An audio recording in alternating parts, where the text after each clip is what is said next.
ఎట్లా అనిపిస్తున్నది ఈ డ్రైవింగ్ ఇన్ని గంటల సిరీస్ చేసినావు కదా, ఒక దిక్కేమో అన్ని భాషలలో చేస్తున్నాం, ఆల్రెడీగా పెద్ద పెద్ద సినిమాలు చేస్తున్నాం, మళ్ళీ జనాలకు దగ్గర ఉందామంటానా ఇట్లా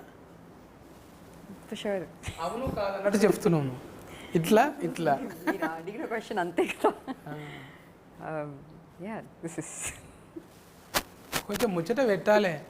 ఏమనుకుంటారు ఊతు అడిగిన క్వశ్చన్స్కి ఆన్సర్ లేదు. ఇప్పుడు ఇంత మంచి హీరోయిన్ ఫరువు కాదు, కొంచెం ఊతు కరువులో ఉంటారు, మాట్లాడరు అంటే ఎంటర్టైన్మెంట్ కోసం అంటున్నాను నేను. టూ అనుకోకుండా పెద్ద మనుషుల ముందర మాట్లాడేటివి కావు ఇది. జర మీరు వేరే ఆలోచన చేయండి సార్, ఎందుకంటే మీకేం వినపడలేదు. చెప్పు పోతరాజు, ఊతు కోసం మాట్లాడు, ఎప్పుడు ఏరివేషన్ ఇస్తుండాలి. మీరు క్వశ్చన్ ఏంటి మళ్ళీ అడగండి సార్. కథం నేను బిత్తిరి, నువ్వు గజ బిత్తిరి. ఇంత సన్నగా ఉండడానికి కారణం ఏంటిది అంటున్నా. ఇంత సన్నం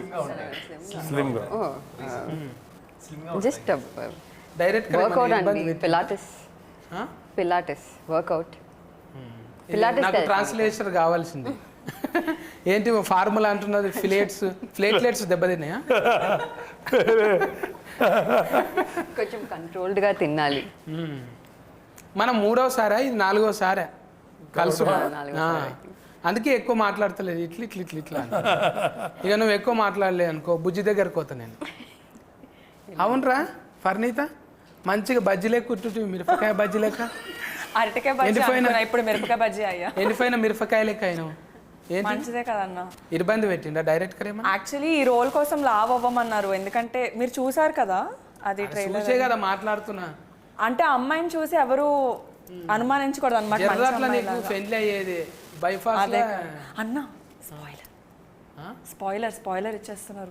ఏం కాదు, గిట్లనే జర్ర ఫ్లేగర్ ఇవ్వాలి, ఎక్కువ ఇవ్వద్దు. అదే అందుకని అంటే ఒక హోమ్లీ అమ్మాయి, మన ఇంటి పక్కన ఉండే అమ్మాయిలు పుష్టిగా బొద్దుగా ఉంటారు కదా తెలుగు అమ్మాయిలు అంటే, సో అలానే ఉండాలని చెప్పి కొంచెం వెయిట్ పుట్ ఆన్ చేయమని చెప్పారు. కొంచెం లావ్ అవ్వాలి. నీకు తగ్గట్టు నీ మొగడు కూడా అనలా అంటే ఇంకా కాలేదు కానీ, మొగడు కూడా ఒట్టిగా రగ్గడిగా మాట్లాడు, ఇష్టం వచ్చినట్టు తిట్టుడు. అంటే ఆడిషన్లో కూడా తిట్టుమన్నారా? ఆడిషన్ నాకు యాక్చువల్లీ వేరే సీన్ అయింది, బట్ సీన్స్ అవి చదువుకున్నప్పుడు తను first time కలిసాను.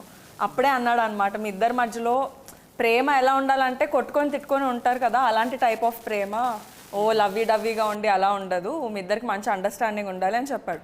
So first time script read చేసినప్పుడు కొంచెం ఇబ్బంది అయింది. అప్పుడే ఆయన వచ్చారు, ఆయన పరిచయం లేదు నాకు. ఫస్ట్ టైమే తిట్టామంటే కొంచెం ఇబ్బంది అనిపించింది.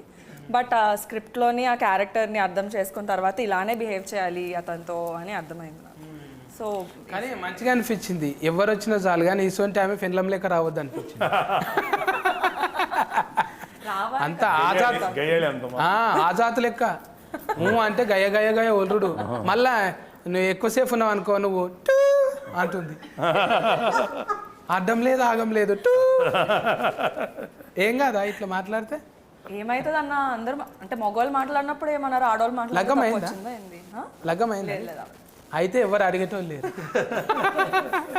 అయితేనే కొంచెం అయినా కూడా ఏం కాదు. అయినా కూడా ఏమైంది, ఇప్పుడు ఆల్రెడీగా మనము 18 ఫ్లెస్ వేస్తాం కదా సార్. ఇది 18 ఫ్లెస్ గుర్తు వేస్తాం ఓన్లీ ఫర్ పెద్దవాళ్ళు.